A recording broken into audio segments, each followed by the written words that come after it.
मिसाल के तौर पर जो शख्स दुआ नहीं करता, दुआ भला कौन करता है?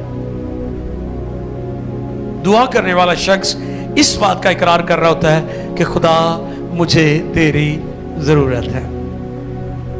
और जो शख्स दुआ नहीं करता, हमारी जो बहनें दुआ नहीं करती, भाई दुआ नहीं करते, नाजरीन में से कोई दुआ नहीं करता, तो वो ये खुदा को बताना चाह रहा है कि खुदा मुझे तेरी जरूरत नहीं है। आप इसे यूं भी कह सकते हैं कि दुआ ना करने वाला घुमंड करने वाला है, घुमंडी है, वो तकब्बुर से भरा हुआ है कि मैनू दुआ दी लोड़ नहीं, मुझे झुकने की जरूरत नहीं, मुझे खुदा के हुजूर। क्योंकि जब आप दुआ करते हैं आप हम्बल हो जाते हैं, आप फिरोतन हो जाते हैं, आप अपने आप को सरेंडर कर देते हैं खुदा की हुजूरी में कि खुदावंद मुझे तेरी जरूरत है, मुझे तेरी जरूरत है और मैं तेरे बगैर ना मुकम्मल हूं।